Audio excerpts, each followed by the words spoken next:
buenos días y bienvenidos al Seminario Internacional de Sistemas Sociales, Redes y Complejidad, que como todas las semanas transmitimos en vivo. La sesión de hoy es sobre un tema fundamental en la investigación: el observador etnográfico en los sistemas sociales, reflexiones lumanianas, y para la cual hemos invitado al muy pronto doctor Gustavo Bravo Rubio. Gustavo es maestro en antropología y estudios de la cultura por la Universidad Autónoma del Estado de México, así como docente y doctorante en antropología social en la Escuela Nacional de Antropología e Historia. Su enfoque se basa en la teoría social con énfasis en antropología de la complejidad, investigación cualitativa y teoría de sistemas. Su actual línea de investigación es sobre evolución, cultura y sistemas de protesta. Gustavo Bravo también es investigador en temas de teoría social con énfasis en antropología de la complejidad y teoría de sistemas sociales. Entre otras actividades académicas, ha coordinado diversos seminarios y grupos de estudio sobre antropología y teoría social. Actualmente es parte del equipo docente de Yecolti Académico e integrante cofundador de Reentropía, interdisciplina en estudios de la cultura. Dentro de sus publicaciones más destacadas se encuentran Antropología, Etnografía y Cibernética de Segundo Orden, de 2018, y Observación al Sistema Religioso, Distinción Religioso-No Religioso en la Época Contemporánea, del 2015. Esperamos que al terminar su conferencia sobre el observador etnográfico en los sistemas sociales, tengamos preguntas y comentarios de parte de estudiantes, profesores, colegas e interesados en el seminario. Con gran gusto, le cedo la palabra a nuestro apreciado y estimado invitado, Gustavo Bravo Rubio. Muchas gracias por la presentación y además muchas gracias por la invitación. Es un placer estar aquí y poder compartir este espacio. Y la verdad es que me resulta interesante poder compartir con ustedes, con el público en general, un poco las reflexiones que he venido haciendo acerca de cómo relacionar particularmente la etnografía y la teoría de sistemas. Específicamente, y un poco lo que voy a exponer el día de hoy es un poco mi experiencia en la investigación social, particularmente en la investigación en el ámbito antropológico. Yo soy de formación antropológica, como ya lo apreciaron en la presentación, y en ese sentido, mi enfoque teórico que he retomado en los últimos años, prácticamente desde la licenciatura y la maestría, ha sido la teoría de sistemas. Esto resulta particularmente interesante, ya que por lo general es un enfoque que creo que es periférico en las investigaciones antropológicas, o al menos esa es mi percepción, al menos acá en México. Quizás en otros países como Chile sea un poquito más popular, pero particularmente creo que en México, en el ámbito de la antropología, creo que es una perspectiva periférica, ¿no? Que no está, que no se encuentra como dentro de las investigaciones propiamente dichas o dentro de las teorías que propiamente la gente retoma, ¿no? En este sentido, he estructurado y vamos a hablar un poco de esa parte de cómo se puede pensar o cómo un antropólogo piensa la teoría de sistemas. Y en ese sentido, me gustaría como un poco dar la estructura de la presentación. La estructura la divido en 4 momentos específicos. El primero hablo de la antropología y el observador etnográfico, cómo se entiende el rol de la antropología, cómo se entiende el rol vamos a decirlo así, el rol del observador etnográfico y cómo se relaciona esto con la antropología particularmente. Eso es algo que particularmente me voy a estar enfocando. En segunda instancia, voy a hablar de algo que he denominado como metodología lumaniana para la investigación sociocultural. Veremos de qué trata, cuáles son los componentes que identifico, porque si bien yo la nombro así, está más ligada a trabajos que han hecho colegas, a ciertas recopilaciones, ciertas formulaciones que han hecho otros colegas, y veremos en qué sentido se puede hablar de una metodología lumaniana para la investigación sociocultural, que además también resulta algo interesante. Generalmente uno piensa a Luhmann como simplemente teoría o como esta teoría densa, teoría de sistemas. Tampoco es como que Luhmann le haya dado particularmente un tiempo prolongado a la discusión metodológica. No es que no fuese de su interés, más bien se centró en el desarrollo teórico, pero por eso hablo como Luhmanniana, ¿no? Como no solamente Luhmann, sino sus propias ideas que han ido permeando en distintos campos, distintas investigaciones. En tercer momento hablaré de la etnografía y el análisis de los sistemas sociales. En este sentido, hablaré particularmente de cómo he generado investigación a partir de la teoría de sistemas y cómo lo he aplicado en contextos etnográficos de investigación. Y finalmente hablaré de cuáles los desafíos, ¿no?, de implementar esta teoría, particularmente asociada a la sociología, pero que parto de la idea de que puede ser bastante o que puede dar buenos frutos, buenos rendimientos a a los intereses antropológicos. Entonces, iniciaré primero con este primer punto, ¿no? La antropología y el observador etnográfico. Dentro de mi propia experiencia siendo estudiante, docente y también como investigador, me encontré particularmente una especie como de, vamos a decirlo así, desafío cultural académico, ¿no? Que es la idea de decir, bueno, cuando uno aplica la teoría de sistemas, uno de los cuestionamientos como más regulares es decir, tú no estás haciendo antropología, tú estás haciendo sociología. Eso no es antropológico, eso es sociológico. Lo cual llamó poderosamente mi atención, porque si pensamos a la antropología como esta ciencia en términos como lo que plantea el propio Mario Bunge como una ciencia biosocial, vamos a encontrar que tiene distintos componentes o distintos elementos de otras disciplinas con las cuales dialoga y retoma, por decirlo en estos términos, programas de investigación de cada de estos campos. Particularmente, voy a aquí a exponer tres campos, no son los únicos, por supuesto, pero me parecen como muy emblemáticos, ¿no? Que es la biología, la sociología y la lingüística. En el caso de la biología, tenemos que la antropología ha retomado elementos de la evolución, de ahí que ha dado corrientes teóricas como el evolucionismo clásico, pero también el evolucionismo multilineal. Tenemos su interés por la ecología, por la adaptabilidad humana, y en ese sentido ha retomado elementos ecológicos como esta rama de la propia biología. Y también en la antropología física, particularmente en el tema de la primatología y encontrar estas relaciones entre las investigaciones con animales no humanos y su relación con el propio humano.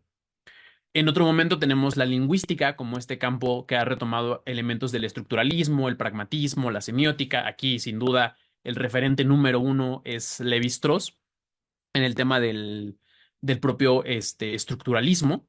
Y por otro lado tendremos la sociología, que ha retomado elementos del funcionalismo, de la fenomenología, el interaccionismo simbólico. Entonces, de entrada podemos decir que la antropología ha estado en constante diálogo con distintos campos de investigación. Insisto, estos no son los únicos, ¿no? El mapa no es el territorio, por supuesto, esto es una reducción de complejidad. Simplemente estoy poniendo estos ejemplos, pero podríamos hablar de la física incluso con la termodinámica en la energética social de Richard Adams, que al ratito lo retomaré o incluso otros referentes como podríamos hablar incluso de la psicología con el tema del constructivismo, etcétera, ¿no? Entonces tenemos la antropología como una ciencia biosocial, como que dialoga y retoma otros elementos y llamaba, y les decía esto al inicio, llama particularmente mi atención cuando hablamos de que, bueno, si se aplica o si se emplea la teoría de sistemas, se está haciendo sociología, no se está haciendo antropología.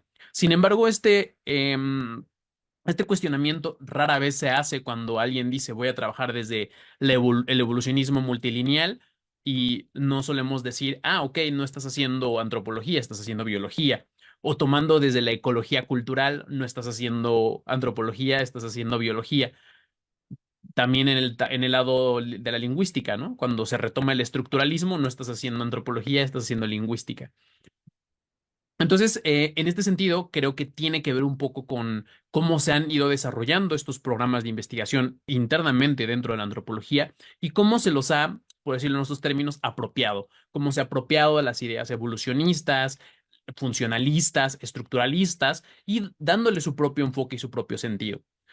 Ahora bien, esto no estoy diciendo nada nuevo, las ciencias constantemente dialogan y retoman elementos del fondo formal de otras disciplinas científicas, y aquí me gustaría retomar al propio Mario Bunge cuando plantea lo siguiente y dice, así como la química toma prestada toda la física que necesita, y aquí agrego yo, la antropología toma toda la sociología que necesita, así como lo ha hecho con la lingüística o con la biología. Entonces, De entrada, podemos reconocer que la antropología retoma estos programas de investigación de otros campos y eso no significa que esté haciendo sociología o esté haciendo lingüística o esté haciendo biología. Pero entonces entra una pregunta que me parece pertinente y en términos como muy lumanianos sería, bueno, entonces, ¿cómo distinguir una investigación antropológica de una sociológica o de una lingüística?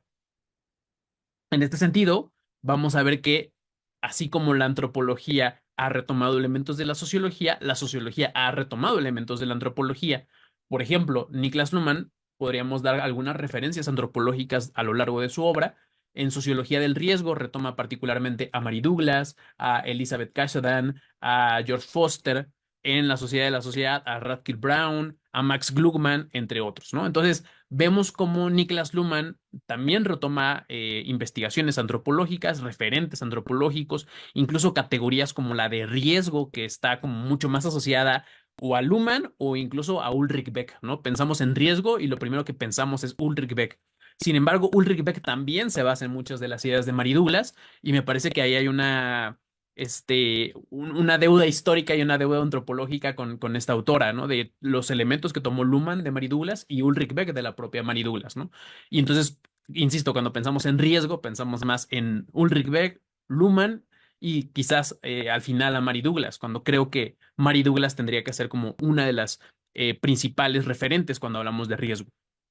Y entonces vamos a ver que existe esta como diálogo constante de cómo se retoman programas de investigación, pueden retomar elementos de estos planteamientos muy particulares y eso no significa que Luhmann esté haciendo antropología, aunque esté retomando antropólogos. Luhmann lo dirá puntualmente en La Sociedad de la Sociedad, lo que le interesa a la sociología, después de ir poco a poco debatiendo con los clásicos, Durkheim, Parsons. Mira, el interés es un interés por la sociedad, por la organización social de la sociedad. Y en ese sentido, la distinción antropológica, ¿cuál sería?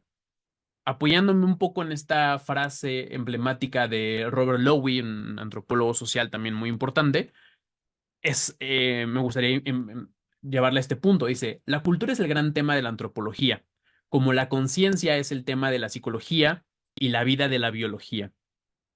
En este sentido, vamos a decir o vamos a darnos cuenta que lo que podríamos distinguir de una investigación antropológica de una que no lo es la centralidad en la variable cultura, ¿no? Esto, y quiero ser muy puntual, no significa que la antropología tenga el monopolio de la cultura, por supuesto puede ser retomado desde distintos ámbitos, pero vamos a decir que este interés antropológico está muy ligado al tema de la cultura.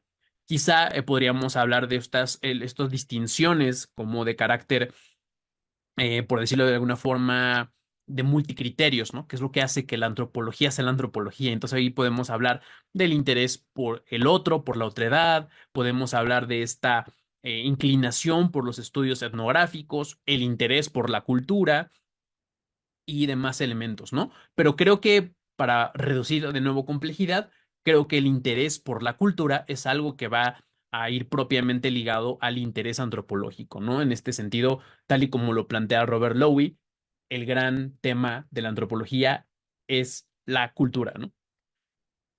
Y esto nos viene a otro desafío, que es la cultura, ¿no? Hay una frase muy interesante y un poco polémica de Niklas Luhmann en un textito que habla sobre la memoria de la sociedad y empieza diciendo, no hay peor concepto que el de cultura, ¿no? Porque es un concepto poco claro, para no saber a qué referir. Entonces Luhmann un poco para tratar de sortear este desafío trata de decir, yo voy a hacer mi propuesta de cultura porque los conceptos de cultura son muy problemáticos, dicen todo, dicen nada, son aparentemente muy circulares.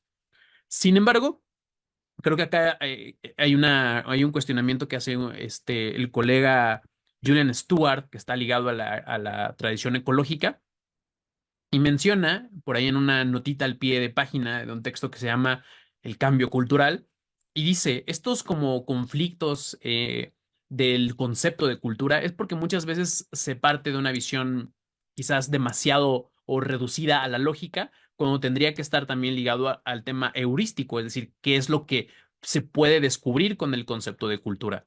Y aunque parezca que la cultura es un concepto problemático propio de la antropología, en realidad vamos a darnos cuenta que esta definición ontológica de los conceptos es una discusión bastante cotidiana en los distintos campos de la ciencia. La discusión sobre la mente o sobre la conciencia en psicología parte de distintas corrientes. Hay quien dice la mente no existe, habrá quien diga la mente es algo emergentista, alguien dirá que la mente es una cuestión dualista. Y ahí está la discusión. Lo mismo pasa en biología con el concepto de vida. Hay un texto muy interesante que se llama Autopoiesis, un concepto vivo, y el primer artículo de ese texto empieza a dar las definiciones de vida, ¿no? Entonces dice, esto es una, esta es otra, esta es otra. Entonces, la definición de vida también está ahí en disputa. Lo mismo en sociología lo tenemos con el tema de la sociedad, qué es la sociedad, cómo se puede definir la sociedad, qué la demarca. El humano dirá que la sociedad es una sociedad funcionalmente diferenciada, pero habrá otros referentes que no. Entonces podemos entender también que la cultura, además de tener un elemento lógico que tenga que ser, que no caiga en estas como contradicciones internas, también será un concepto heurístico que nos permita configurarlo a partir de los descubrimientos que se vayan haciendo y obviamente a partir del enfoque que nos vayamos orientando en este sentido, que es la cultura. El antropólogo Richard Adams, que también parte de una visión sistémica y que además es curioso que Luhmann casi no, o prácticamente no retoma a Richard Adams de sus referentes antropológicos, aunque a mi punto de vista es como con el que más afinidad podría haber en esta visión sistémica de la sociedad y de la cultura, nos dirá Richard Adams, la cultura es la capacidad de asignar significados y construir símbolos no solamente a objetos con potencial de uso práctico, sino también a elementos aparentemente insignificantes en términos energéticos. ¿Qué está diciendo aquí Richard Adams? Básicamente que podemos tener esta capacidad de asignar símbolos o significados a cosas que no necesariamente tengan una función energética de supervivencia. Y en este caso pone ejemplos, ¿no? Los colores, movimientos del cuerpo, los sonidos. Y vamos a decir, esta capacidad para crear significados y asignarlos de forma, vamos a decirlo, él lo plantea como de forma arbitraria, muy a la Saussure, este significado arbitrario, yo diré contingente, es lo que denominamos cultura, ¿no? Entonces, esta capacidad de asignar significados y símbolos. Si tuviéramos que hacer un esquema, como tratar de reducir de nuevo complejidad del concepto de cultura, diremos que tiene estas 6 características, ¿no? La creación de símbolos significados. Esta creación de símbolos y significados está ligado con la adaptabilidad humana, parte también de una organización social. También es importante el tema de estos símbolos están ligados a la adaptabilidad, a la organización social, a la innovación tecnológica, también a su relación con los nichos ecológicos, pero también y particularmente le vamos a dar un poco más de peso al tema de el sentido. Está ligado a cómo las personas le otorgan sentido a su mundo de vida, ¿no? Por usar esta categoría fenomenológica. Pero acá resulta interesante darnos cuenta que estos símbolos, si bien pueden tener una función energética, la adaptación a un nicho ecológico, también puede no tenerla, es decir, darle un sentido y ese sentido simplemente puede estar ligado a ciertos tabús que en algún momento pueden tener una razón de supervivencia y a veces no. A veces los símbolos se cristalizan, por usar este término, y ya pierden su función energética, pero se siguen manteniendo por una cuestión de autoorganización. Entonces, un poco podríamos pensar la cultura, o yo la pienso de esta manera, me posiciono desde acá. Y entonces entra una pregunta interesante. Ya que tenemos un poco claro que la antropología retoma elementos de distintas disciplinas, lo que distingue la antropología de otras ciencias es su interés o su centralidad por la variable cultura. Entonces, ¿cómo podemos analizar esta variable cultural? ¿Cómo podemos comprenderla? ¿Será que una forma de comprenderla es entrevistando a las personas? ¿Será que podemos comprender la cultura preguntándole a la gente? Esto lo descubrí, digamos, de forma muy, digamos, anecdótica, ¿no? En un trabajo de campo, cuando cometí el error de ser un antropólogo inocente, haciendo referencia a este libro del antropólogo inocente, y llegar con las personas y preguntarles, me acuerdo que esta fue mi primera práctica de campo, y preguntarle a la gente, ¿Por qué viene a la peregrinación? ¿Qué significa para usted? La gente obviamente me decía, "Pues, no sé, pues vengo simplemente porque pues es siempre he venido, ¿no? Para mí en ese momento es como, pues la gente no sabe por qué viene. Pero acá el punto es que la cultura no se accede a partir de observar a los sistemas culturales como máquinas triviales. Y aquí ya hablaré en esta semántica lumaniana. No le interesa o no puede acceder a esta cultura entendiéndolos como máquinas triviales, en donde cierto input nos da un output esperable. Yo le pregunto a la gente, cuál es la razón por la que va o acude a la peregrinación y entonces me da un resultado cultural. Esto no sucede así. ¿Por qué? Porque los seres humanos, particularmente los sistemas culturales, lo voy a decir así, somos máquinas no triviales. En ese sentido, no podemos predecir, no podemos acceder a su funcionamiento, su operatividad, su intencionalidad, su subjetividad, o para decirlo también en términos lumanianos, cómo observa al mundo, cómo lo construye. Es difícil acceder a partir de mecanismos triviales de estímulo-respuesta. Yo pregunto, me responde y obtengo la información. Entonces, la forma en la que la antropología ha buscado entender esta variable cultural es a partir del método etnográfico o las metodologías etnográficas. Y esto implica que nosotros nos volvamos un observador etnográfico. Una de las técnicas más particulares de la etnografía es la observación participante. Yo participo en las dinámicas sociales y entonces puedo entender mejor estas construcciones de sentido, ¿no? Esto que le da lo particular a la cultura. Como dijimos, la cultura sí puede tener un rol de adaptación, ¿no? Por ejemplo, es muy emblemático estos ejemplos que ponen antropólogos como Marvin Harris, ¿no? Sé por qué las vacas son sagradas en la India. Uno podría decir, bueno, pues porque es su cultura y ya está.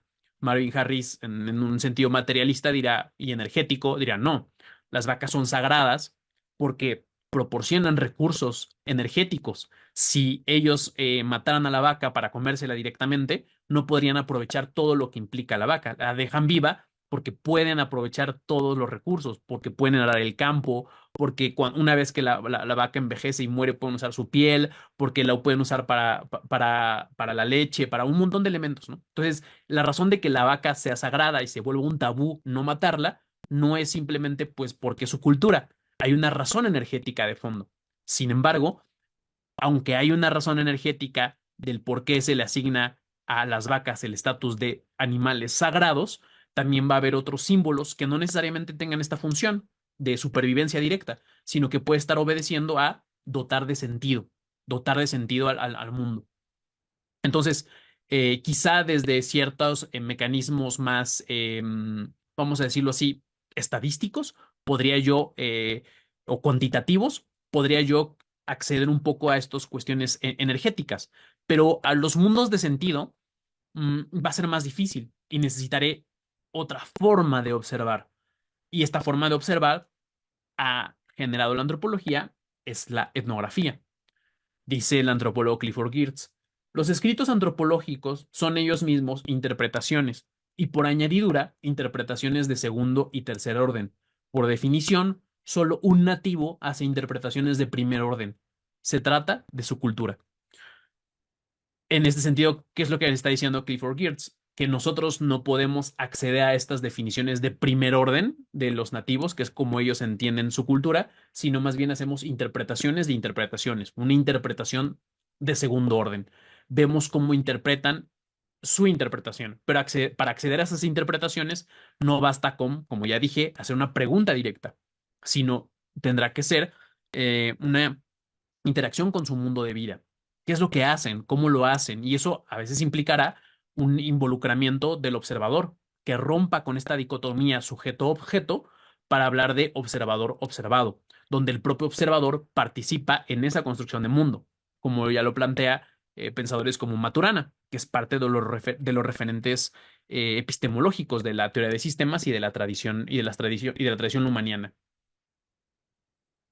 Ahora bien, ¿qué es la etnografía? Si el observador etnográfico lo que hace es observar observaciones en términos lumanianos, en términos interpretativistas de Clifford Geertz, interpretar interpretaciones. La etnografía, ¿qué es? Y aquí voy a tratar de ser bastante contraintuitivo con lo que la mayoría de las personas piensa que es la etnografía. La etnografía es una descripción. No, no es una descripción. Y acá, aunque estoy siendo un poco provocativo, en realidad cuando uno piensa la descripción, uno puede decir, bueno, una persona es alta, una persona es baja, una persona tiene este test de piel, esta persona tiene lentes, esta persona no tiene lentes. Y entonces empezamos a describir.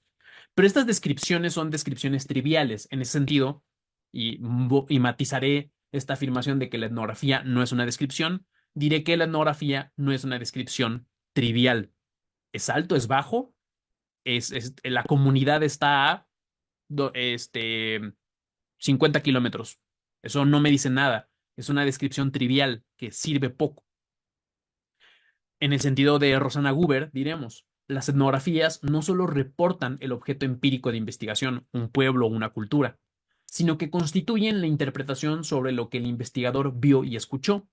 Una etnografía presenta la interpretación problematizada del autor acerca de un aspecto de la realidad de la acción humana.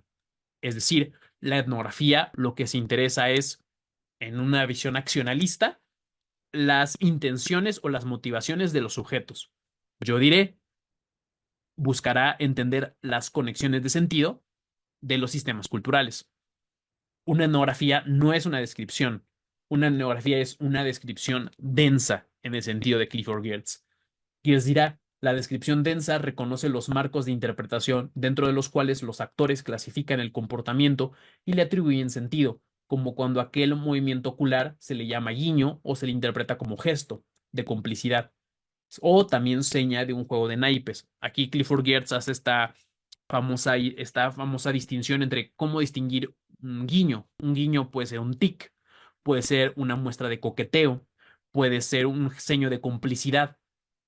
Si yo hago una descripción trivial, diré que es un guiño, está haciendo un guiño y listo. Eso es una descripción trivial, como cuando decimos que una persona tiene lentes o una persona es alta o el pueblo o la comunidad está a 50 kilómetros. Descripciones triviales. Pero la etnografía no son descripciones triviales, es una descripción densa. Por lo tanto, voy a tener que entender qué significa el guiño. ¿Es un tic? ¿Es una muestra de coqueteo? ¿Es una cuestión de complicidad? ¿Qué es ese guiño? Una misma acción puede tener distintos sentidos. Y por eso será importante hacer un involucramiento del observador a lo que está observando para poder entonces dar cuenta de las conexiones de sentido de un grupo en particular. Diré en ese sentido que la descripción densa nos permite ver lo que no vemos, es decir, comprender las culturas. Gertz dirá interpretar las culturas. Pero entonces, en este sentido, cuando decimos que la descripción densa nos permite ver lo que no vemos, ¿qué es lo que no vemos? Las culturas. Como mencionaba hace un momento, si yo soy como el antropólogo inocente que a partir de mecanismos triviales quiero conocer la cultura, no lo voy a lograr. Necesitaré un involucramiento por parte del investigador, algo como lo que hace la observación participante, que rompe con la dicotomía sujeto-objeto para hablarnos del observador observado, donde el propio observador participa en esa misma observación.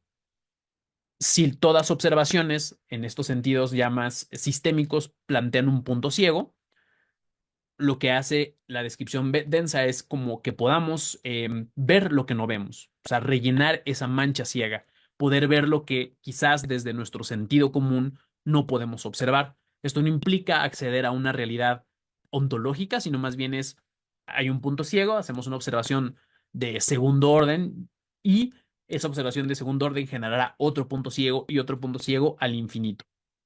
Pero la forma de superar esta mancha ciega, esta imposibilidad de ver lo que no vemos, pues se requerirá formarnos como observadores etnográficos.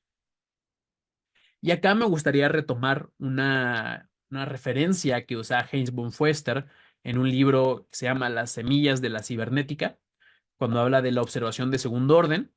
Y en un apartado del texto empieza hablando de las enseñanzas de Don Juan. Uno podría decir, ¿por qué von Foester retoma este texto de Carlos Castaneda? Muy polémico este texto, pero que en realidad lo utiliza como una analogía como para exponer este punto, ¿no? Y básicamente nos reseña en cómo en las enseñanzas de Don Juan, un indio yaqui, trata de hacer ver a Carlos Castaneda su cultura.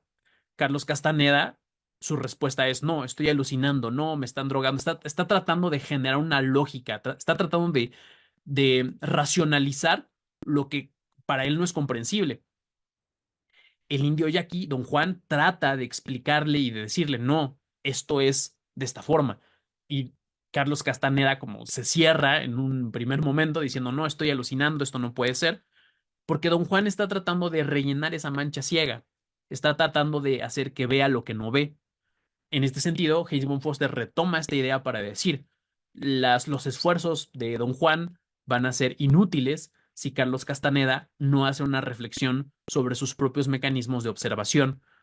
En términos antropológicos diremos romper con el etnocentrismo. En términos cibernéticos diremos, nosotros no vemos que tenemos una mancha ciega. En otras palabras, no vemos que no vemos. Llamaré a este fenómeno una deficiencia de segundo orden y diré que el único modo de sobrepensarse o sobreponerse a tales deficiencias es a través de terapias de segundo orden. Es decir, para lograr eh, observar más allá de esa mancha ciega, necesitaremos una observación de la observación, una observación que nos permita dar cuenta de nuestros sesgos, de nuestra mancha ciega que no podemos ver. Y en ese sentido, el nativo no podrá lograrlo. Será un proceso que el propio investigador tendrá que reflexionar, cuestionar sus propios mecanismos de observación para entender cómo observa el otro. Y eso es, digamos, para decirlo sucintamente, lo que distingue a la investigación etnográfica. Hecho esta como pequeña aclaración sobre qué entiendo por cultura, qué entiendo por antropología y qué es el observador etnográfico, cuál es la intención del observador etnográfico, es decir, interpretar interpretaciones, observar observaciones. Diremos ahora o hablaremos ahora de una metodología lumaniana para la investigación sociocultural. Hasta aquí he planteado simplemente qué es lo que es la antropología, cuál es su campo de interés particular y cómo la etnografía abona a la propia etnografía a poder comprender esta variable cultural. Y lo empecé a relacionar un poco con la cibernética de segundo orden para hacer esta interrelación. Sin embargo, esto nos plantea desafíos. ¿Cómo lograrlo? ¿Cómo hacer esta observación de la observación? Porque hasta este punto podríamos decir, claro, una mancha ciega, no vemos que no vemos, entonces habrá que hacer una observación de segundo orden, de tercer orden, de cuarto orden, al infinito, siempre habrá una mancha ciega, pero que esta observación de segundo orden nos va a permitir observar lo que en algún momento no observábamos. En este sentido, el observador no solo observa los sistemas, sino que también las formas en las que los sistemas se autoobservan y se describen a sí mismos. Esta autoobservación y esta descripción de sí mismos podemos denominarla como cultura, el sentido que está haciendo.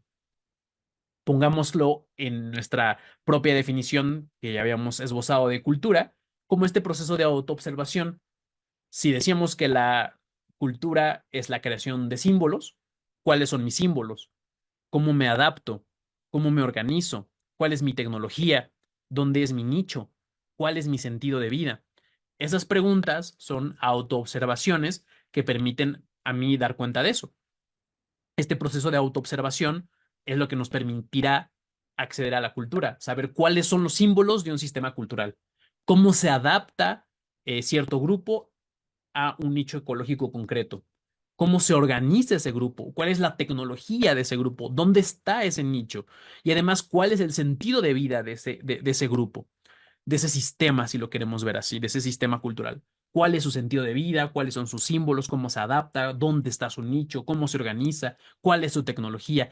Todas estas preguntas son preguntas de carácter de autoobservación que nos permitirán acceder a estas conexiones culturales, estas conexiones de sentido.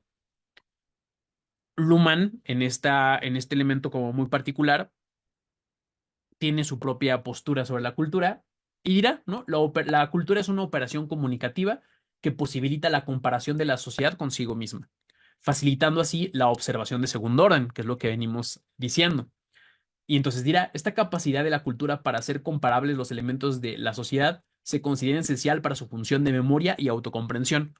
Luhmann va a entender, a grosso modo, la idea de la cultura como una especie de la memoria social. ¿Qué elementos, digamos, ha guardado y cuándo los puede retomar o cuándo no los puede retomar? Pensémoslo, si lo queremos ver como aspectos de, em, como este background de símbolos que en algún momento pueden ser empleados o utilizados. Muchas veces para elementos autoorganizativos, muchas veces para incluso rituales muy particulares, pero esta memoria de la sociedad tiene que ver con un elemento de autocomprensión, cómo me entiendo a mí mismo, y que está ligado precisamente a nuestra definición de cultura, que se hace estas preguntas que ya planteamos, ¿no? ¿Cuáles son mis símbolos? ¿Cuál es mi sentido de vida?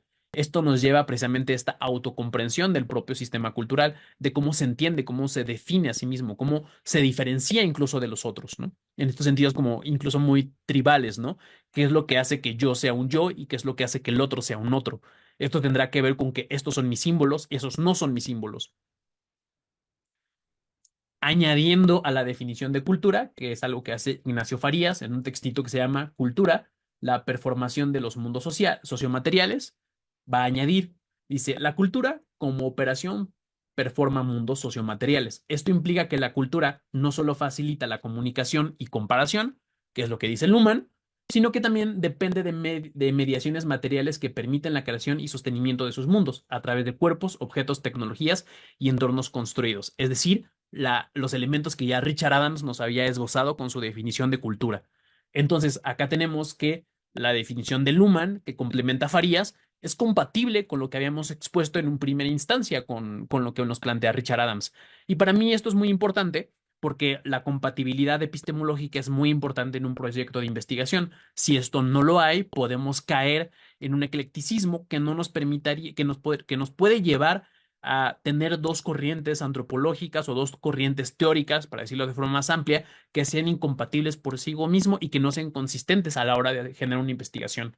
Entonces, me parece que esta definición de Luhmann, con esta ampliación de Farías, si la contrastamos con la propia definición de Richard Adams que nos propone de cultura, nos daremos cuenta que son compatibles y que nos están hablando de fenómenos similares, ¿no?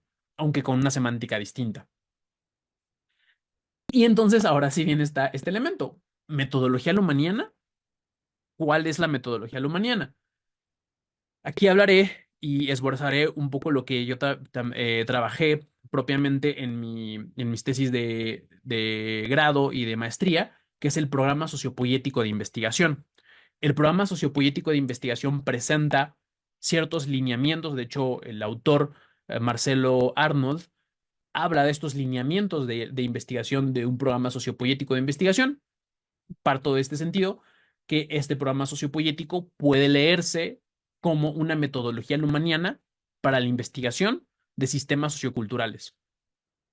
Este programa sociopoético de investigación, dice Marcelo Arnold, dice, sus rendimientos se alcanzan capturando, entre comillas, yo diría distinguiendo, sistemáticamente las redes de distinción con que se configuran las realidades socialmente experimentadas y vivenciadas. Es decir, un elemento particular del programa sociopoético de investigación es esto, capturar sistemáticamente las redes de distinciones con las que se configuran las realidades socialmente experimentadas y vivenciadas. De tal forma, la sociopoiesis se apoyará de observaciones de segundo orden como una forma de registro de distinción de los observadores. Podríamos decir, de los sistemas psíquicos, ¿no? Si lo queremos ver en la semántica lumaniana. Marcelo Arnold continúa y nos dice, y esto por cierto lo encuentran en el texto Observando Sistemas, Nuevas Apropiaciones y Usos de la Teoría de Niklas Luhmann, y nos dirá cuáles son entonces los objetivos sociopoéticos de investigación. Dice, sus objetivos privilegiados son la observación, la descripción, las reflexiones que se comunican en la sociedad concebida como hipercompleja y autoconstituida en redes de comunicaciones, de tal forma que la sociopoiesis se apoyará de observaciones de segundo orden como una forma de registro de distinciones de las observaciones. Esto nos lleva a otro elemento que son las técnicas sociopoéticas de investigación y Marcelo Arnold nos dirá, las técnicas son la observación participante, los documentos personales, las historias orales, las entrevistas etnográficas o en profundidad, los grupos focales y de autodiagnóstico o grupos de discusión.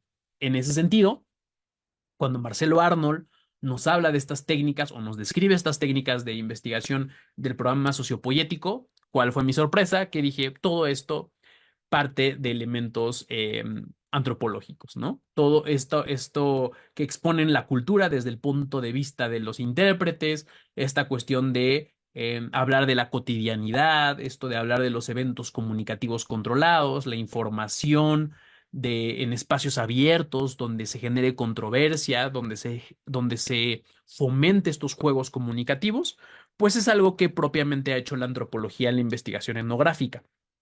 Es decir, Marcelo Arnold nos está diciendo que para poder observar sistemas, poder observar las observaciones de los sistemas, necesitamos acceder a las conexiones de sentido que se tejen entre los sistemas psíquicos para poder entonces entender a un sistema como puede ser una organización.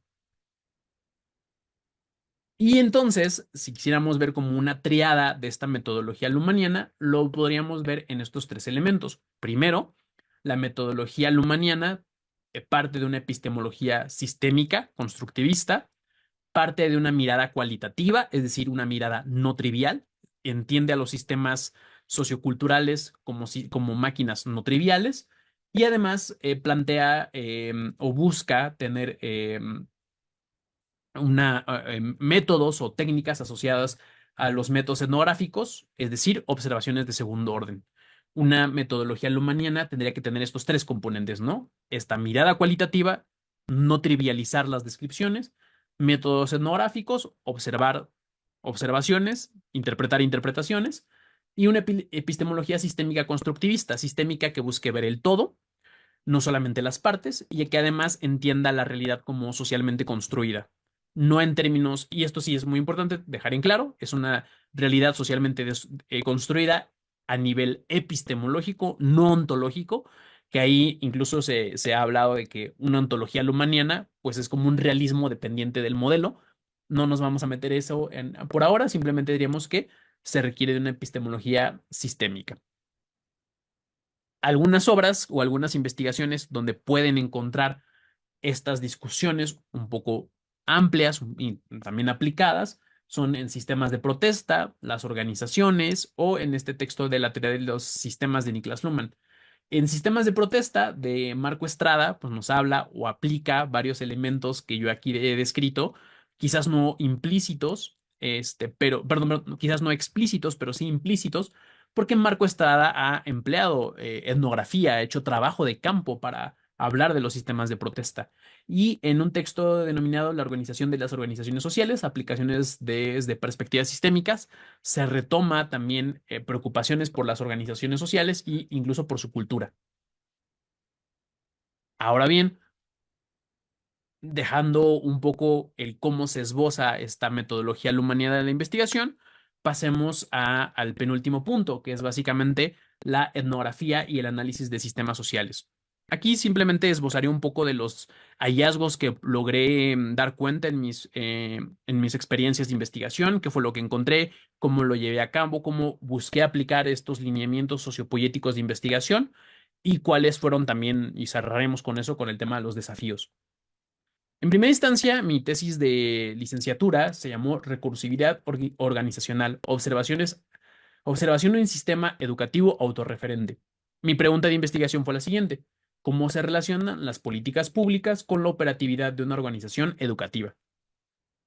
Acá básicamente me centré en una organización educativa que estaba ligado a una política pública que ya desapareció acá en México, que fue el programa de estancias infantiles. En esta investigación se centró en observar las distinciones realizadas por los sistemas psíquicos, los observadores que fluyen o vamos a decirlo así, están operando en el sistema educativo. Y esta observación me permitió identificar las comunicaciones específicas con las cuales opera y se identifica el sistema, logrando registrar y analizar las distinciones utilizadas tanto por los observadores en cómo construyen o cómo entienden su realidad. La investigación empleé técnicas cualitativas como la etnografía, la observación participante, las entrevistas no dirigidas, que me permitieron acceder a estas conexiones de sentido que ya inicialmente había expuesto. La metodología se enfocó o se basó en distinguir estas redes de distinciones que configuran las realidades experimentadas y observé estas realidades para lograr una comprensión de estos procesos internos de la organización. ¿Cómo logré comprender los procesos internos de la organización? No fue mediante preguntas triviales, ¿no? De cómo se organizan, cómo hacen esto, ¿no? Sino más bien con esta participación activa, con este involucramiento en los propios, en talleres, capacitaciones, ver sus registros, ver estos elementos como más documentos, ¿no? Todo esto que me permitió acceder a las conexiones de sentido.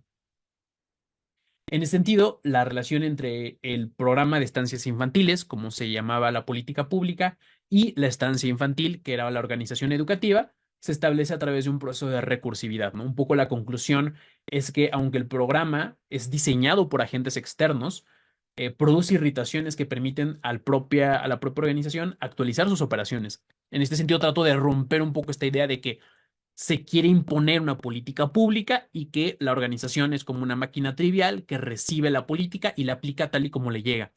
Como esta idea de que las decisiones vienen desde arriba y pues abajo simplemente ejecutan. En realidad no. Este programa, y es un poco la conclusión, lo construye la propia organización. O sea, la organización no le impone en el programa, sino que lo irritan a la organización con distintos lineamientos y la organización retoma estos lineamientos, se apropia y los convierte en su propia semántica, con sus propias ideas, con sus propios elementos contextuales. Un poco lo que dirá Luhmann con los sistemas, ¿no? Es decir, el sistema económico traduce, ¿no? Las irritaciones políticas a su semántica. Lo mismo acá, ¿no? Las organizaciones traducen las irritaciones de la política, del sistema político, a su semántica interna. En ese sentido, la introducción del programa no cambia la operación principal de la organización, es decir, la selección pedagógica, sino que fortalece su propia estructura. El programa incide en la estructura de la organización para fortalecer su función interna, manteniendo la autopoiesis del sistema. Ahora, segunda aplicación. Esta fue en la tesis de maestría. El trabajo fue titulado Emergencia, Cultura, Autorreproducción, la protesta social y sus mecanismos de reducción de contingencia, el caso de los trabajadores de plataformas digitales.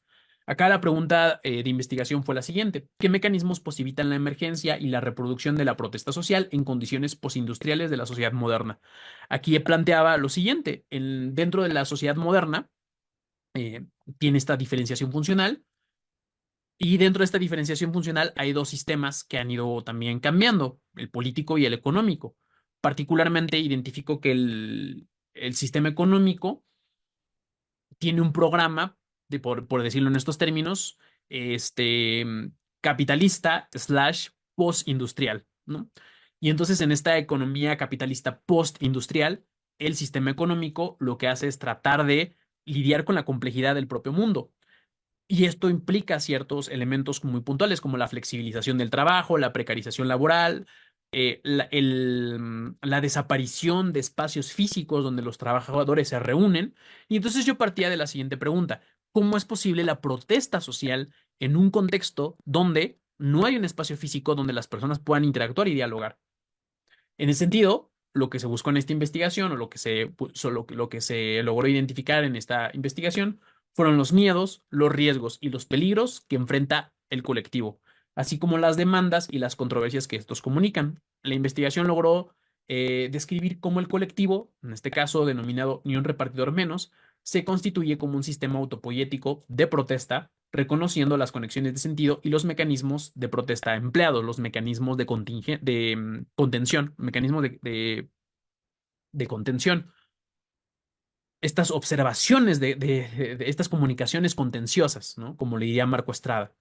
Y entonces lo que identifiqué en este caso fue un trabajo, digamos, híbrido entre una etnografía clásica y una etnografía digital para ver estas conexiones de sentido y cómo los espacios virtuales de alguna forma reemplazan estos espacios físicos para generar comunidad y para ello requieren empleo de propaganda, imágenes, estos elementos de identidad que permitían la autoorganización y la emergencia de esta protesta.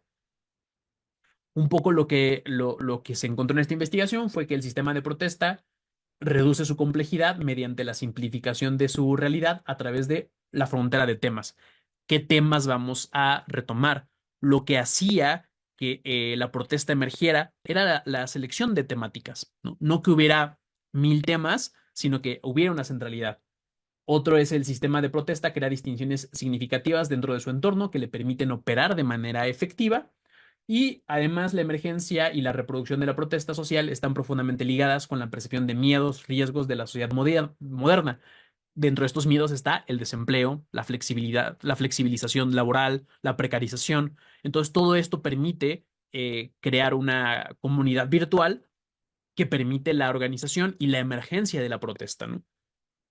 Para lograr esto, tuve que hacer un análisis de las imágenes, de la propaganda que se emplea, los comunicados, la participación, las rodadas, que eran como trabajadores en bicicletas, estos bikers que son repartidores y que se organizan, hacen rodadas, son colectivos, participan y que generaban también performance en la Secretaría de Movilidad. Uno muy emblemático fue cuando pintaron de sangre la CEMOVI y pusieron cruces para hablar de los riesgos de los ciclistas y los repartidores.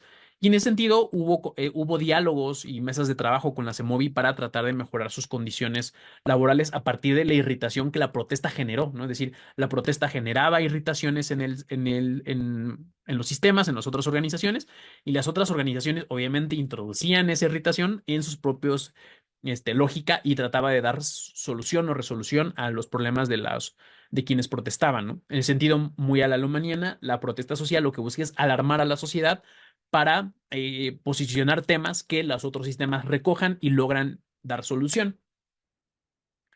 Acá le di importancia a cuál es la función de la cultura, ¿no? A la pregunta inicial de cuáles son los mecanismos que permiten esta reducción de contingencia, la respuesta es la cultura, ¿no? La cultura como esta creación de valores y fronteras. La cultura traza fronteras, crea valores que son esenciales para mantener la operatividad y la coherencia del sistema.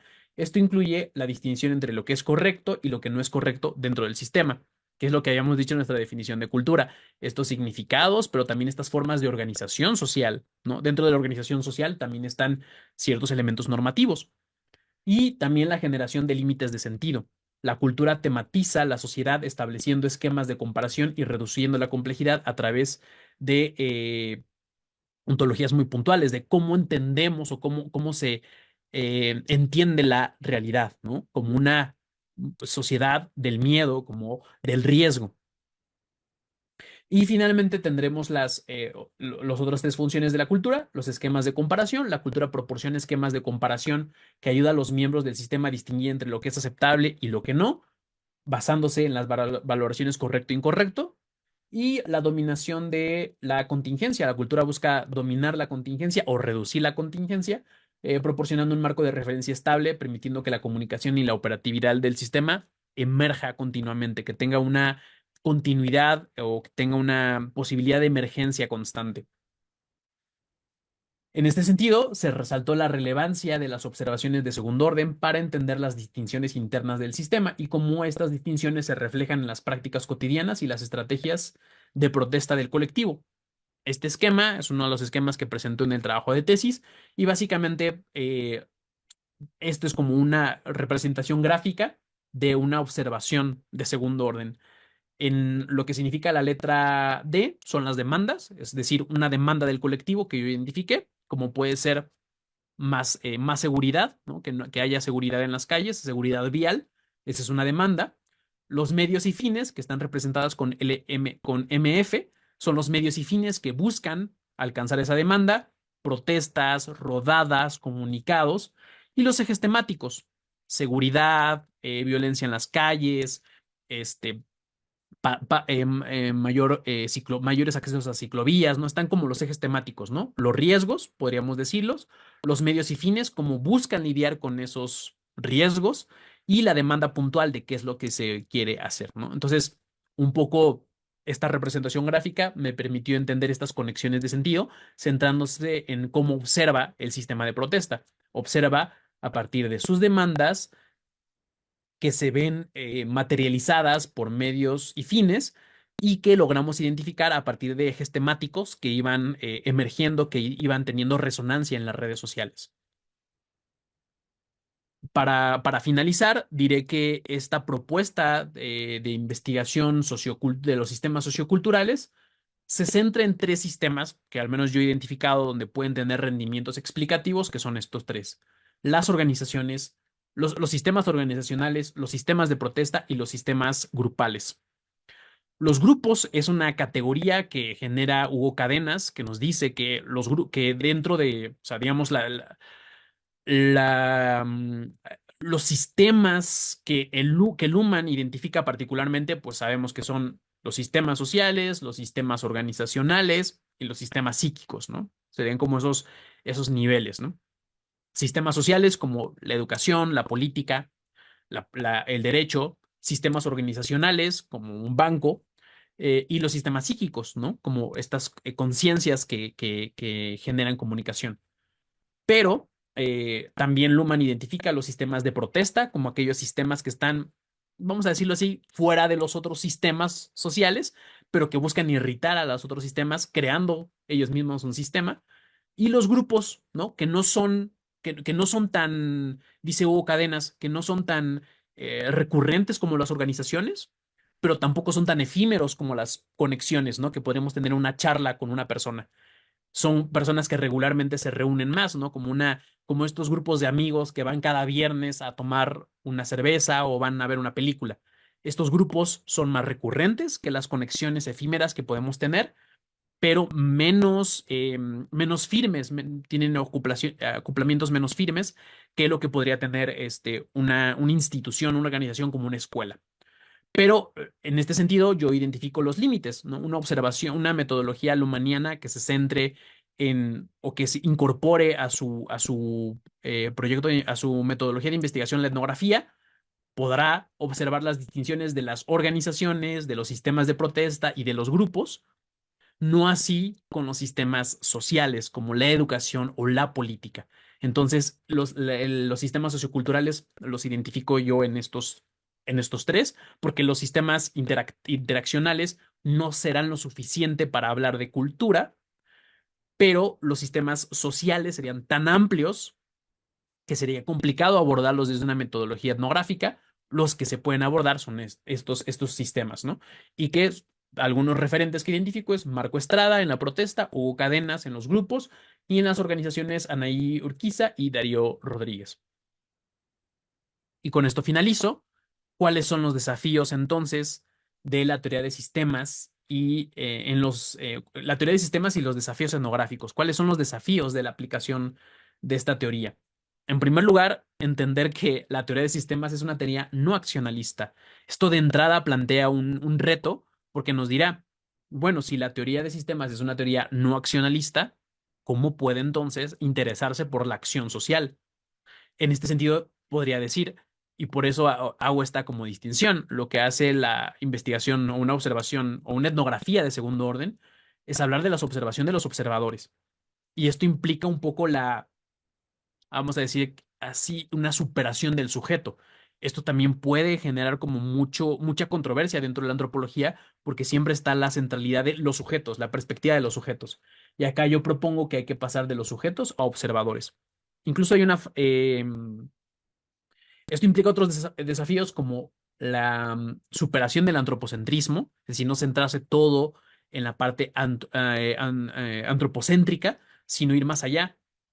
Esto también habla de que otro desafío es hablar más de comunicación más que personas. Y esto también trae cuestionamientos como que se está deshumanizando a una investigación que por sí misma, como la etnográfica, tiende o busca ser humanista. Y acá me recuerdo una frase que utiliza Niklas Luhmann para decir, cuando le acusan que es muy deshumanizante, él plantea esto y dice, ¿qué es más deshumanizante? Decir que los sistemas no están compuestos de personas o decir que los sistemas están compuestos de personas. Dice, porque si una escuela, por poner un ejemplo de una organización, está compuesto de personas, significa que el profesor se reduce a su rol de profesor. O sea, se vuelve una especie como de mecanismo, como una pieza del reloj. En cambio, Luhmann dice, no, la persona, ¿no? Es pues cumple el rol, por decirlo en estos términos, el rol de profesor, pero también de padre, pero también de amigo, pero también, o sea, su ontología no es ser un profesor, ¿no? Su esencia no es ser un profesor. Tiene comunicaciones como profesor, pero ese profesor puede estar dando comunicaciones educativas, salir de la clase y entrar en una comunicación de amistad con un grupo de amigos. No se reduce eso. Entonces me parece interesante este planteamiento que dice Luhmann, que en realidad decir que las personas no están dentro de los sistemas es más humanista que decir que están dentro de los sistemas, porque lo reduce a piezas del sistema, ¿no? O a mecanismos del sistema para que permitan operar, cuando en realidad los mecanismos será la cultura, serán comunicaciones particulares, pero no el cuerpo, por así decirlo, no nuestra corporalidad lo que lo permite hacerlo, ¿no? Si no nos volveríamos como una especie como de esclavos del sistema. Y por último, son preguntas que también retoma el propio giro ontológico de la antropología. Particularmente retomó a uno, Bruno Latour, cuando habla de los animales no humanos, los actores no humanos, de cómo incluso hay esta agencia de las imágenes, de los objetos, actores no humanos, ¿no?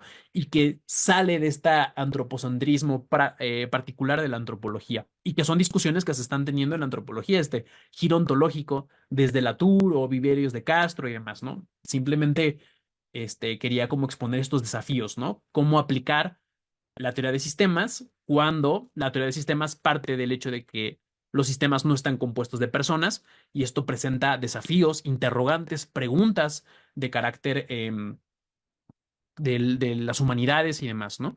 Y yo me quedo con esto a raíz de que pueda, ¿no? Desatar alguna pregunta en particular en estos desafíos, ¿no? Así que pues agradezco muchísimo la invitación. Yo cierro con esto la presentación y esperemos que haya por ahí alguna pregunta que pueda incentivar la discusión. Muchas gracias. Bueno, después de la inteligente, desafiante, interesante exposición de Gustavo, esperamos sus preguntas y comentarios. Hay un comentario del doctor José Pablo Tobar Quiñones que dice interesante ponencia, pero no hay Sí, preguntas. sí, o sea, yo creo que la aplicación, ¿no? de la teoría de sistemas a la antropología, yo me centré en esto, ¿no? Genera como desafíos de alguna forma éticos, ¿no? Como decir, bueno, ¿cómo podemos de alguna u otra forma este, pensar, ¿no? ¿Cómo podemos pensar la acción o la comunicación, ¿no? Y que aquí es interesante notar que el concepto de comunicación que el propio Luhmann emplea también ya lo había retomado en algún momento otro antropólogo, que era Gregory Bateson, cuando habla de estos elementos de comunicación y también de la visión sistémica. Entonces, un poco lo que trato también de dar cuenta es que la antropología no es tan ajena a la teoría de sistemas como se quiere parecer y que cuando uno piensa y dice, bueno, deberíamos o podríamos aplicar la teoría de sistemas en la antropología, la respuesta es que me parece que es pues, bastante afín, ¿no? Con estos elementos de una epistemología constructivista, esta idea sistémica y de comunicación que se retoma de Gregory Bateson, estas preocupaciones por la organización social que el propio Luhmann retoma de otros colegas antropólogos, estos desafíos quizás lo que haga más ruido es esta parte de que Luhmann no habla de personas y en la antropología nos gusta hablar mucho de personas, pero que precisamente creo que con esta frase que plantea el propio Luhmann, ¿no? De decir, creo que no hay nada más, creo que es más humanista pensar que los sistemas no están compuestos de personas, entendiendo que la ontología de la persona, su ser, lo que es, no se reduce a un rol en un sistema particular, sino más bien son sus comunicaciones las que construyen o las que hacen que emerja un sistema particular.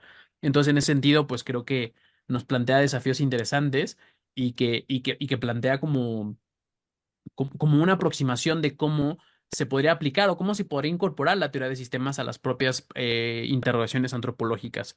¿Por qué? Porque me parece que así como lo ha hecho la antropología con la ecología, el evolucionismo, el funcionalismo, el estructuralismo, una antropología de segundo orden, como le llamo un poco en las conclusiones de la tesis de maestría, una antropología de la complejidad y sistémica, creo que tiene mucho que aprender, muchas cosas que retomar de la propia tradición lumaniana, ¿no? En estos términos, ¿no? Así que, pues agradezco mucho la invitación y qué bueno que ojalá resulte interesante esta charla. Bueno, a mí me parece fascinante la manera en que estás haciendo combinaciones de conceptos, de teorías, de métodos, de lógicas, porque evidentemente esta combinatoria es uno de los puntos esenciales de la evolución, ¿no? O sea, si uno pudiera entender cómo evolucionan, cómo transformas, cómo cambias, cómo el sentido posibilita estos cambios, pues es a través de este tipo de combinaciones que no siempre son afortunadas en la misma disciplina, que es necesario salir un poco para hacer combinaciones más extensas y más amplias y diferentes de formas de entender finalmente las comunicaciones, las operaciones, los sistemas. Y en esa medida, pues queda mucho para la reflexión después de esta brillante y clarificadora exposición de Gustavo Bravo Rubio sobre el observador etnográfico en los sistemas sociales, reflexiones lumanianas. Y con estas valiosas aportaciones, pues el Seminario Internacional de Sistemas Sociales, Redes y Complejidad agradece a Gustavo su extraordinaria e inteligente exposición. Gustavo, muchas gracias. Sí, muchas gracias. Creo que por ahí había algunas preguntas, creo que habían llegado a Facebook. No sé si las podremos retomar algunas. Claro, tú las tienes por allá. Sí, yo las aquí tengo, si quieren yo las leo.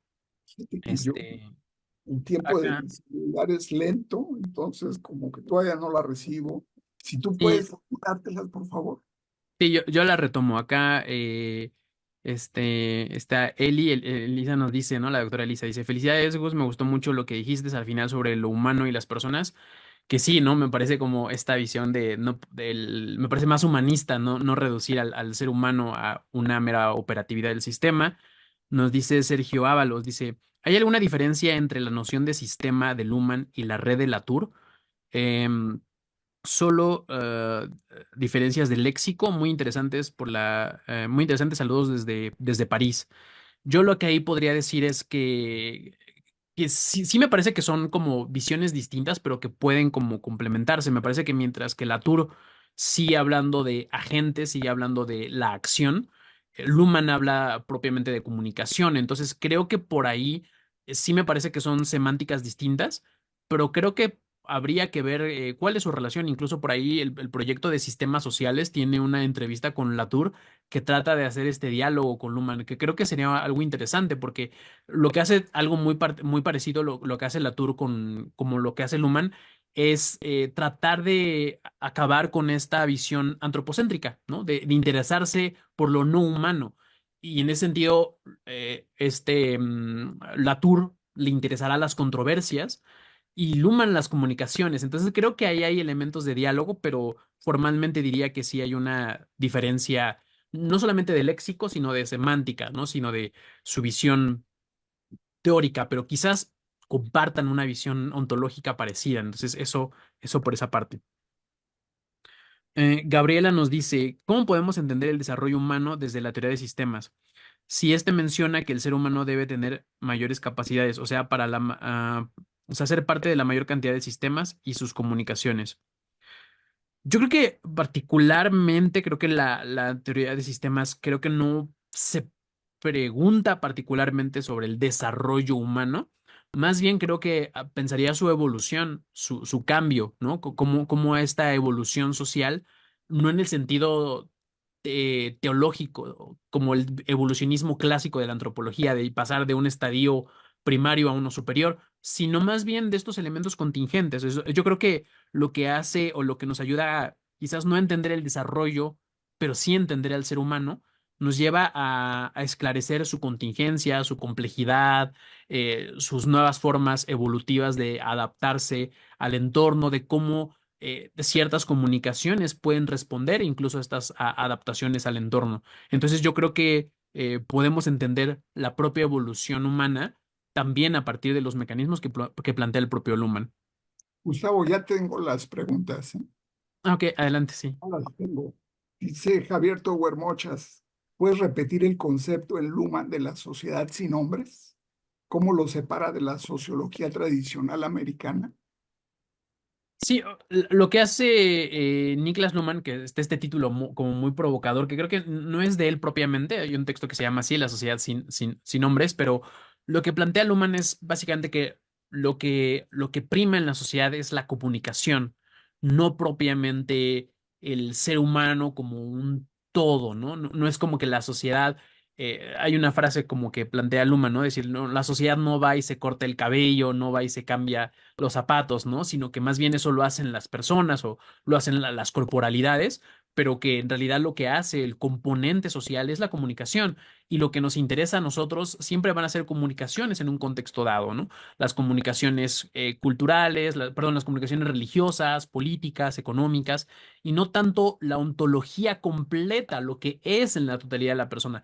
Y eso quizás sea algo demasiado desafiante, quizás sea un interés más filosófico, incluso hasta psicológico, ¿no? De esta totalidad de lo que es el ser humano, sino que a la sociología y a la antropología también le interesará la comunicación, la cultura en contextos específicos. Entonces yo creo que se separa de la sociología tradicional en tratar de, a lo mismo que Bruno Latour, tratar de superar este antropocentrismo o este reduccionismo biocentrista, por decirlo de alguna forma, ¿no? Entonces yo creo que esa es una de sus particularidades.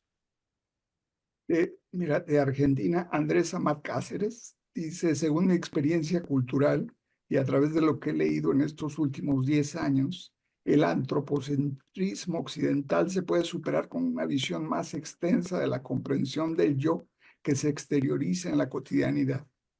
Creo que la filosofía oriental, que ha tenido económica recepción con gente como Francisco Varela y Humberto Maturana, ha dado pasos para dejar atrás este culto al simbolismo de Occidente. Muy interesante exposición. Saludos desde Chile. Que sí, muy interesante esa parte, ¿no? Yo creo que son de los puntos quizás como marginales de estos pensadores, ¿no? Generalmente uno piensa a Maturana y a Varela como esta parte biológica, esta parte constructivista, esta parte del conocimiento, pero es cierto, ¿no? Que Varela tuvo estos acercamientos, de hecho tiene un texto muy interesante entrevistando o dialogando con el Dalai Lama y trata como de acercarse desde estos rubros, ¿no? La verdad no es mi campo de expertise, no quisiera como comprometerme a dar una imprecisión, pero me parece que es un campo muy interesante que nos permite este diálogo y que por ahí creo que esta relación entre Maturana, Varela, Luhmann, la antropología y la antropología misma y la cultura en sí misma, creo que ahí hay un nicho de interés, ¿no? Creo que eso me resulta interesante y creo que puede como dar pie a otras discusiones, ¿no? De esa índole. Yo simplemente diré que me ha acercado también bastante a la obra de Maturana y de Varela y creo que tienen elementos importantes que la antropología y la sociología pueden retomar y seguir discutiendo, ¿no? Sobre esos conceptos y actualizar sus categorías, sus problemas de investigación, sus intereses, ¿no? Hay un par de textos muy interesantes, ¿no? Que hablan sobre la epistemología lumaniana y la epistemología de Maturana. Estos dos textitos que me parecen interesantes porque además son muy didácticos, nos ayudan a entender desde dónde parten y cómo entender el constructivismo, una ontología dependiente del modelo, un pluralismo ontológico. Creo que esas son discusiones que se están teniendo en la filosofía de la ciencia y que están llegando también a la propia ciencia, ¿no? En estas discusiones, estas propias autoobservaciones que se hacen en los propios campos de investigación. Así que agradezco la pregunta y sí, me parece que ahí hay algo que decir con estos autores. Bueno, pues creo que son todas las preguntas que tenemos, ¿verdad? Sí, sí, sí, son todas las que han llegado. Así que pues también agradezco la invitación y creo que fue muy interesante poder dialogar todos estos elementos. Gustavo, nuevamente, muchas gracias por tu extraordinaria, inteligente exposición.